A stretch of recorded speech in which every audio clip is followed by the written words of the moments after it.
Luego el doctor Andrew Comas García, quien es profesor e investigador de la Facultad de Medicina de la Universidad Autónoma de San Luis Potosí y es integrante de Prociencia MX. Así las cosas. Está en la línea de W Radio el doctor Jaime Edelson Tisman, quien es presidente de la Fundación de la Asociación Dental Mexicana. Doctor, gracias por tomarnos la llamada. Muy buenas tardes. No, al contrario, gracias a ti, Carlos, por recibirnos. Están acusando a los dentistas que son discriminados en la aplicación de las vacunas contra el coronavirus. Platícanos, doctor, ¿qué está pasando? Así es, Carlos. Nosotros desde principio de año, una vez que empezaron a llegar a algunas vacunas, pedimos a través de una carta muy respetuosa a la Secretaría de Salud, al doctor Alcocer, al doctor López-Gatell, al presidente de la República, una carta donde se incluyera a los odontólogos de todo el país en la segunda etapa de vacunación, porque nosotros atendemos personas por sus emergencias que no sabemos si tienen o no tienen COVID. Y a esto lo que recibimos el 9 de febrero, que es el Día de Santa Polonia, Día del Dentista, fue la respuesta del doctor Hugo López-Gatell que pues todo el mundo quiere las vacunas y todo el mundo piensa que está en riesgo, que los repartidores de Didi o de Uber Eats pues hacen 75 entregas y un dentista ve a 6 pacientes. La diferencia es que nosotros trabajamos a 30 centímetros de la boca de un paciente que no puede usar cubrebocas porque no lo podríamos atender y se nos hace realmente ridículo que no se considera a los odontólogos más que aquellos que ya por edad ya fueron vacunados en sus delegaciones o en diferentes partes del país. Sí es cierto que en algunas delegaciones del ISSSTE sí se han vacunado también a los odontólogos, en el estado de Sinaloa también, pero en realidad no hay un para cuándo y sin embargo nosotros hemos estado atendiendo pacientes todo el tiempo, nunca se cerraron las clínicas dentales porque pues cómo se atenderían las emergencias. Uh-huh. ¿Siente que hay discriminación particularmente para quienes realizan la práctica privada de la medicina, es decir, quienes tienen sus consultorios en hospitales privados y demás? Parecería que no fueron tomados en cuenta en la vacunación como si no corrieran riesgo, como si el personal médico fuera solo de hospitales públicos y no de hospitales privados.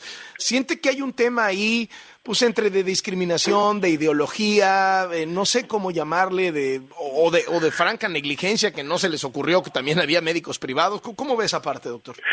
Mira, siempre ha habido una cierta discriminación entre médicos hacia los odontólogos, pero en este caso los odontólogos del país, tanto muchos del sector público como los del sector privado, estamos siendo ignorados igual que los médicos, porque pues en vez de utilizar la ciencia para tomar las evidencias, para tomar decisiones, pues están haciendo decisiones 100% políticas y es casi, en vez de voto por voto, es voto por vacuna o por tu vacuna, pues aquí está para que te acuerdes de mí, y entonces no se establecen realmente los riesgos y las diferentes personas para poder hacer un plan de vacunación que realmente atendiera a los factores de riesgo.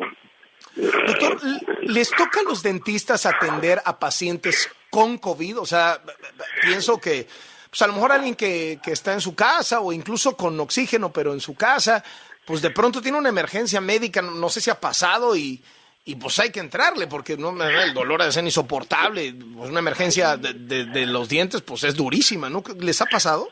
Así es. Mira, te puedo hablar de mi experiencia personal. En mi clínica nunca cerramos, siempre estuvimos atendiendo emergencias y tuvimos de dos tipos, personas que venían completamente asintomáticas y 2 días después te llaman, oye, llegué a mi casa, mi esposa se sentía mal, nos hicimos la prueba y los 2 dimos positivo. Y por el otro lado, pacientes de mucho tiempo que nos hablaron, oye, tengo COVID, estoy positivo, pero tengo un dolor insoportable. Entonces, pues desde mediados de los años 80, cuando surgió el VIH, la odontología cambió radicalmente en cuanto a las barreras de protección, al uso obligatorio de cubrebocas, de guantes, y de todas las medidas que marca la norma oficial número 13, que rápidamente crecieron para darnos en español EPP, un equipo de protección personal, que nos evite no solamente contagiarnos a los odontólogos, a nuestro equipo de trabajo y llevar esa infección a la familia, sino también cuidar que no haya infección entre un paciente y otro, ¿no? Lo que se llaman infecciones cruzadas. En el caso del VIH o de la hepatitis B, pues son infecciones que van de sangre a sangre. En el caso del coronavirus, pues es una infección que que va, lo que llamaríamos en inglés airborne, o que viene por el aire.